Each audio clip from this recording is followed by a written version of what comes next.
एक दिन ओलिविया फैसला करती है कि वह अपने पति टिम को छोड़कर सब कुछ पीछे छोड़कर एक नई जिंदगी शुरू करेगी। वह दृढ़ता से दरवाजे की ओर बढ़ती है, लेकिन जैसे ही वो बाहर निकलने की कोशिश करती है, टिम उसके पीछे दौड़ता है और दोनों देखते रह जाते हैं। पूरा दरवाजा एक अजीब काले पदार्थ से ढंका हुआ है, मानो अचानक कहीं से एक दीवार खड़ी हो गई हो। दोनों को समझ नहीं आता यह दीवार कहाँ से आई। ओलिविया टिम पर शक करती है कि उसने यह सब करवाया है और उसे बाहर निकलने देने की मांग करती है। टिम उसे समझाता है कि उसे इस दीवार के बारे में कुछ नहीं पता और दीवार को मारकर यह साबित भी करता है, लेकिन दीवार जरा भी नहीं हिलती। इंटरकॉम भी बंद पड़ा है। टिम यह जाने बिना पीछे हट जाता है कि यह काली दीवार उसके स्पर्श पर धीरे धीरे प्रतिक्रिया कर रही है। उधर ओलिविया खिड़की से बाहर झांकती है, लेकिन खिड़की भी उसी काले पदार्थ से ईंटों की तरह बंद कर दी गई है। दोनों समझ जाते हैं कि वे अपने ही घर में फंस गए हैं। टिम दीवार तोड़ने की कोशिश करता है। ओलिविया मकान मालिक को फोन करती है, लेकिन न नेटवर्क है न वाईफाई। वे पूरे घर में घूमकर सिग्नल ढूंढने लगते हैं। तभी टिम नोटिस करता है कि रहस्यमयी दीवार के पास फोन अजीब तरीके से गड़बड़ाने लगता है, पर उसे समझ नहीं आता क्यों। आर्किटेक्ट और बिल्डर होने के नाते ओलिविया दीवार के पदार्थ को पहचानने की कोशिश करती है। वह न कार्बन फाइबर है न लिक्विड ग्रेनाइट। उसने ऐसा कुछ कभी नहीं देखा और यह पूरी तरह असंभव लगता है। वह पावर ड्रिल से इसे तोड़ने की कोशिश करती है, पर ड्रिल गर्म होकर बंद हो जाती है। टिम भी मदद करता है, लेकिन दीवार पर एक खरोंच तक नहीं आती। वे बिल्डिंग के दूसरे हिस्सों में भी कोशिश करते हैं, पर पूरी सीढ़ियां भी उसी काले पदार्थ से बंद होती है।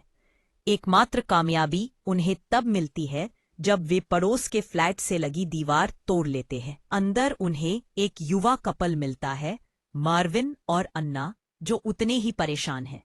मार्विन घबराकर चिल्ला रहा है कि लैंडलॉर्ड से संपर्क कराओ।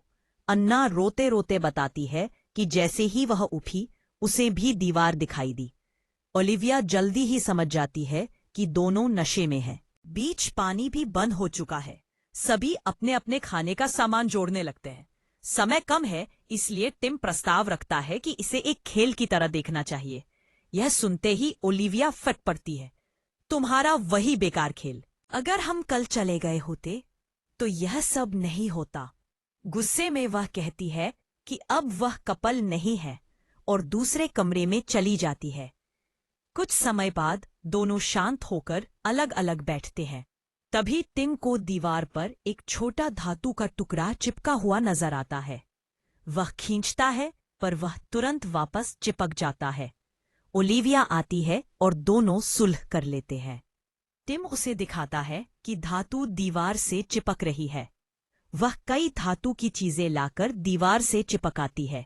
यहाँ उन्हें पता चलता है कि 4 ईंटों में सबसे ज्यादा चुंबकीय खिंचाव है। ओलिविया कोशिश दर कोशिश से पैटर्न समझने लगती है, लेकिन जैसे ही वह कुछ बर्तनों को उन ईंटों पर लगाती है, अचानक तीव्र ऊर्जा का विस्फोट होता है और दोनों दूर जा गिरते हैं। टिम की पीठ पर गहरे घाव हो जाते हैं और ओलिविया उसमें फंसे मुड़े तुड़े धातु के टुकड़े निकालती है। रात में कुछ खाने बैठते हैं, तभी उनके पड़ोस से चीखें सुनाई देती है। वे दीवार में बने छेद से आवाज लगाते हैं, पर जवाब नहीं आता। अंदर फर्नीचर गिरा है, खून बिखरा है और अन्ना बेहोश पड़ी है। टिम और ओलिविया अंदर जाकर उसे संभालते हैं। तभी मार्विन टिम पर हमला कर देता है, लेकिन ओलिविया पेपर स्प्रे से उसे रोकती है और टिम बैट से मारता है। फिर अन्ना रोते हुए कहती है कि खून मार्विन का है, दीवार तोड़ते समय गलती से उसे चोट लगी थी। वे मार्विन को बांध देते हैं जब तक वह शांत न हो जाए। टिम और ओलिविया स्टोर रूम में जाते हैं, जहां कई छिपे कैमरे मिलते हैं। टिम को एक भारी कुल्हाड़ी मिलती है, पर उससे भी दीवार पर एक निशान नहीं पड़ता। बाद में मार्विन नशे में किए गए हमले के लिए माफी मांगता है। ओलिविया को नया विचार आता है, अगर वे फर्श तोड़ें तो नीचे बेसमेंट तक पहुंच सकते हैं, जहां पुराने बॉम्ब शेल्टर से सबवे टनल्स का रास्ता है। सभी काम पर लग जाते हैं। टिम फर्श उखाड़ता है, ओलिविया मिट्टी खोदती है, मार्विन और अन्ना कैसे कैसे तर्क देने लगते हैं। अन्ना कहती है ये एलियंस है। मार्विन कहता है लैंडलॉर्ड की साजिश है। आखिरकार वे टिम को नीचे उतारते हैं, जहां नीचे रहने वाला बुजुर्ग मिस्टर ऑसवाल्ड उन्हें बंदूक दिखाकर धमकाता है। उसकी पोती लिया उसे समझाती है कि अकेले रहकर नहीं बच सकते, सबको मिलकर बाहर निकलना होगा। वह मान जाता है। पहले सभी नीचे आते हैं और काम शुरू करते हैं। स्मोक डिटेक्टर में छिपा कैमरा पाता है। ओसवाल्ड बताता है कि ये सब मकान मालिक मिस्टर फ्राइडमैन ने लगाए थे। इससे टिम को शक होता है कि शायद यह कोई वीभत्स रियलिटी शो है। वे फ्राइडमैन वाले फ्लैट में दीवार तोड़कर पहुंचते हैं, जहां उन्हें भद्दे और अजीब तरह से सजाया हुआ घर मिलता है और फ्राइडमैन जमीन पर खून से लथपथ, दोनों बाहें कटी हुई पड़े मिलता है। टिम उसके फोन में सिर्फ उस काली दीवार की दर्जनों तस्वीरें पाता है। वे वापस लौटते हैं और नीचे जाने का रास्ता बनाते रहते हैं। अचानक फर्श का बड़ा हिस्सा टूट जाता है और दोनों युवा जोड़े नीचे गिर जाते हैं। ओसवाल्ड और लिया ऊपर रह जाते हैं, लेकिन फिर सीढ़ी लगाकर नीचे आते हैं। नीचे उन्हें यूरी नाम का व्यक्ति मिलता है। वह कहता है कि बाहर एक खतरनाक आउटब्रेक फैला है और यह काली ईंटें उन्हें बाहर के खतरे से बचाने के लिए है। वह उन्हें भागने से मना करता है। वह अपने दोस्त अंतोन की लाश दिखाता है, जिसके बारे में वह बताता है कि दीवार के पास आने से उसके हार्ट पेसमेकर ने काम करना बंद कर दिया। टिम को याद आता है कि उसके फोन का दीवार के पास गड़बड़ाना शायद इसी कारण था। समूह अंतोन की मौत पर दुख जताता है। समूह आगे बढ़ने की तैयारी करता है, लेकिन यूरी उन्हें रोकने की कोशिश करता है और बाहर के खतरों के बारे में फिर चेतावनी देता है। समूह बट जाता है, फिर भी ज्यादातर लोग आगे बढ़ने का फैसला करते हैं। फिर भी लिया अंतोन के कमरे में रुक जाती है और उसके बनाए हुए नोट्स देखती है। यूरी के अनुसार उन नोट्स में कई महत्वपूर्ण बातें छिपी हो सकती है। अंतोन उस काली दीवार को समझने के जुनून में खो गया था। यूरी का दावा है कि उसका दोस्त डर के मारे ही मर गया। दीवार की भयावह उपस्थिति ने उसे तोड़ दिया। वह आगे जाने से साफ इनकार कर देता है। उधर बाकी लोग फर्श तोड़ते हुए आखिरकार बेसमेंट तक पहुंच जाते हैं। ओलिविया और टिम अंधेरी गलियों से गुजरते हैं। हर दरवाजा तोड़कर मेट्रो सुरंग की ओर जाने वाला रास्ता ढूंढते हैं और उन्हें मिल भी जाता है। ओलिविया जंग लगे ताले कुल्हाड़ी से तोड़ती है। उसी समय बेसमेंट के दरवाजे पर खड़ा यूरी एक रहस्यमयी मुस्कान लिए उन्हें देख रहा होता है, मानो उसे पहले से पता हो क्या होने वाला है। कुछ देर बाद वह संतुष्टि भरी मुस्कान के साथ उनकी चीखें सुनता है, यह मानकर कि नीचे का रास्ता भी उसी काली दीवार से बंद किया गया है। परंतु मार्विन अपना आपा खो देता है और गुस्से में दीवार पर कुल्हाड़ी से वार करने लगता है। मिस्टर ऑसवाल्ड उसे रोकने के लिए बंदूक उठा लेते हैं ताकि वह उनका एकमात्र औजार बर्बाद न कर दे। मार्विन शांत होने का नाटक करता है, फिर अचानक झपट कर बंदूक छीन लेता है और दीवार पर गोली चलाता है, लेकिन गोलियां हवा में ही रुक जाती है, मानो किसी अदृश्य शक्ति ने रोक दिया हो। फिर टिम को तुरंत बर्तनों वाली घटना याद आती है और वह सबको नीचे झुकने के लिए चिल्लाता है, लेकिन तभी एक तिरछी उछली गोली मिस्टर ऑसवाल्ड को लग जाती है और वह लिया की गोद में दम तोड़ देते हैं। बचे हुए लोग जवाब पाने के लिए वापस यूरी के पास जाते हैं। आखिर वे सब एक साथ क्यों फंसे? वन्ना एक सिद्धांत बताती है, शायद उन सब में एक समानता है, मौत के करीब जाने का अनुभव। उसने लगभग मरने का अनुभव झेला था। लिया अपनी मां के अंतिम समय तक उसके साथ थी। यूरी पुलिस अधिकारी था और ड्यूटी में उसने एक जान ली थी। मार्विन ने अभी अभी एक इंसान को मार दिया, चाहे गलती से ही सही। और ओलिविया बताती है कि वह और टिम अपना बच्चा खो चुके हैं। यह सुनकर टिम बेचैन हो जाता है और वहां से चला जाता है। ओलिविया उसके पीछे जाकर दोनों के बीच की भावनात्मक दूरी का सामना करती है। उनकी इस बातचीत से उन्हें एक नया रास्ता सूझता है। टिम सुझाव देता है कि वे फ्राइडमैन के अपार्टमेंट में और सुराग खोजें। उधर लिया और ओलिविया अंतोन के नोट्स की जांच शुरू करती है। और उनमें एक एन्क्रिप्टेड कोड जैसा पैटर्न पाती है, शायद बाहर निकलने की कुंजी। उसी समय टिम, मार्विन और अन्ना फ्राइडमैन के अपार्टमेंट में एक कंट्रोल पैनल पाते हैं जो किसी छिपे कमरे से जुड़ा है। अंतोन के कमरे में ओलिविया और लिया को उसकी एक विजिटिंग कार्ड मिलती है। पता चलता है कि वह नैनो टेक्नोलॉजी में काम करता था। उसकी मेज में टूटे गैजेट पड़े हैं जिन्हें यूरी के अनुसार अंतोन ने दीवार पर फेंक फेंक कर तोड़ा था जब वह उसकी गुत्थी सुलझाने में नाकाम रहा। यूरी फिर चेतावनी देता है कि बाहर रेडिएशन या कोई और घातक खतरा उनका इंतजार कर रहा है। टिम आटे का इस्तेमाल करके कीपैड पर उंगलियों के निशान दिखाता है, जिससे 24 संभावित पासकोड बचते हैं। अन्ना सबको बुलाती है और टिम एक एक कोड आजमाते हुए अंततः छिपा कमरा खोल देता है। अंदर उन्हें एक निगरानी केंद्र मिलता है। पूरा बिल्डिंग छुपे कैमरों से रिकॉर्ड हो रहा था। एक वीडियो वह पल दिखाता है जब काली दीवार पहली बार प्रकट हुई थी। उधर अकेली बैठी लिया अंतोन की गर्दन पर पड़े निशानों को देखती है। वह घुटकर नहीं मरा था, उसे गला घोंटकर मारा गया था। यूरी झूठ बोल रहा था। मार्विन आग बबूला हो उठता है और यूरी को ढूंढने जाता है। इस बीच बाकी लोग फुटेज देखते रहे, जिसमें दिखता है कि अंतोन दरवाजे के सामने सेल्फी ले रहा था और जैसे ही सीढ़ियों से रोशनी आई, दरवाजा खुल गया था।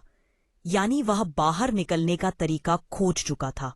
मार्विन यूरी को अंतोन के नोट्स जलाते हुए पकड़ लेता है, वही नोट्स जिनमें बाहर निकलने का रहस्य था। जमीन पर लिया की लाश पड़ी है। उसी समय निगरानी कमरे में सभी को फुटेज में सच दिखता है। यूरी ने ही अंतोन की हत्या की थी। यह समझते ही टिम बंदूक लेकर मार्विन की मदद को दौड़ता है। यूरी मार्विन का गला दबा रहा होता है। टिम को देखकर यूरी बंदूक छीनता है और उस पर हमला करता है। वह लगभग टिम को मार ही देता है कि तभी मार्विन होश में आता है और यूरी को सिर पर मारकर गिरा देता है। ओलिविया दौड़कर आती है और विनती करती है कि उसे मत मारो, वह बाहर निकलने का तरीका जानता हो सकता है। टिम पत्नी की बात मानकर यूरी को बेहोश कर देता है और बांध देते हैं। बंदूक मार्विन को देकर टिम उसे पहरा देने को कहता है। फिर वह ओलिविया के पास जाता है जो लिया की मौत से टूटी हुई है। टिम अंतोन के बचे कागज उठाता है और उनमें अलग अलग आकार की ईंटों में छिपे पैटर्न कोड को नोटिस करता है, कुछ ऐसा जैसे मोर्स कोड। फिर अंतोन का बिजनेस कार्ड देखकर उसे एहसास होता है कि वह उसी बिल्डिंग में काम करता था जहां एक दिन पहले आग लगी थी। शायद ये दोनों घटनाएं जुड़ी हुई। यूरी को होश आता है और वे उससे पूछताछ करते हैं। बंदूक सिर पर रखकर पूछने पर वह कबूल करता है, ये काली दीवार एक रक्षा कवच है जिसे न्यूक्लियर ब्लास्ट और केमिकल अटैक जैसे खतरों से बचाने के लिए बनाया गया है। आग की घटना से सिस्टम खराब हो गया और पूरा प्रोटेक्शन शील्ड एक्टिवेट हो गया। अंतोन इसे बंद करना चाहता था, लेकिन यूरी ने उसे रोक दिया क्योंकि उसे लगा बाहर असली खतरा मौजूद है। मार्विन गुस्से में यूरी को मारने लगता है, लेकिन तभी अन्ना आवाज लगाती है कि वे लोग निगरानी कमरे में आए। स्क्रीन पर अंतोन की मेज दिखाई देती है। वह एक ऐप पर काम कर रहा था जो क्यूआर कोड की मदद से दीवार खोल सकता था। यूरी ने उसका लैपटॉप तोड़ दिया था, लेकिन टिम उम्मीद करता है कि वह ऐप अंतोन के फोन से रिकवर हो सकता है। वह ऐप को एक काम करने वाले फोन में कॉपी करते हैं, क्यूआर स्कैन करते हैं। उन्हें क्रम से दबाने पर ईंटों पर रोशनी फैलती है और उनकी आंखों के सामने काली ईंटें पिघलकर चिपचिपे धड़कते हुए द्रव में बदल जाती हैं, जो दरवाजे को भर देता है। यह नई दीवार भयानक रूप से जीवित सी लगती है और रास्ता नहीं देती। अन्ना उसे छूती है, कुछ नहीं होता। फिर वह हाथ भीतर ले जाती है और कहती है कि उसे अंदर कुछ हिलता हुआ महसूस हो रहा है। दूसरी तरफ यूरी चीख रहा है कि वे सब मरने वाले हैं। मार्विन घबराकर अन्ना से हाथ निकालने को कहता है, लेकिन वह निकाल नहीं पाती। वे खींचते हैं और दीवार अन्ना को पूरा निगल लेती है। सामने सिर्फ उसका आधा शरीर रह जाता है। मार्विन पागल हो जाता है। यूरी को देखकर वह गोली मारकर उसे खत्म कर देता है और बिना कुछ कहे दीवार में कूद जाता है अपनी प्रेमिका के पीछे। अब सिर्फ टिम और ओलिविया रह जाते हैं। पहली बार वे दिल खोलकर बात करते हैं और एक दूसरे को समझते हैं। टिम दूसरा कोड आजमाने का सुझाव देता है। उसी समय ओलिविया को रिकॉर्डिंग में दिख रहे संकेतों से सही क्रम का अंदाजा लग जाता है। हर बटन दबाने पर उपकरण पर अलग संख्या में चमके आती थीं। वे चमके गिनकर कोड समझ जाते हैं। वे दीवार के पास लौटते हैं। उन्हें पता नहीं कि यूरी फिर होश में आ चुका है। वह टिम पर हमला करता है और ओलिविया को धक्का देकर बेसमेंट में गिरा देता है। टिम भी कूदकर नीचे आता है। यूरी कूड़ेदानों में हथियार ढूंढ रहा होता है। दोनों भागकर एक स्टोरेज रूम में खुद को बंद कर लेते हैं। टिम एक दरवाजे को रोकता है जबकि ओलिविया दूसरे पर कोड डालती है। यूरी चाकू लेकर उन पर टूट पड़ता है। उसी क्षण काला पदार्थ हल्का होने लगता है। टिम ओलिविया से भागने को कहता है, लेकिन यूरी चाकू उठाकर उस पर टूटता है। तभी ओलिविया पीछे से वार करके यूरी को मार डालती है। वे सुरंग से बाहर निकल जाते हैं। बाहर रोशनी और शहर की इमारतें दिखाई देती है। सभी पर वही नैनो टेक्नोलॉजी वाले काले दीवार जैसे कवच चढ़े हुए हैं। वे रुककर पीछे देखते हैं, लेकिन दूसरों की मदद नहीं करते। एक कार में बैठकर निकल जाते हैं। रेडियो पर खबर चल रही होती है। एक सरकारी सिस्टम सक्रिय हो गया है जिसने लोगों को उनके घरों के अंदर बंद कर दिया है। यह एक भयावह मनोवैज्ञानिक हॉरर है जो सीमित जगह में बंधी दहशत और मन के सबसे गहरे डर को उजागर करती है।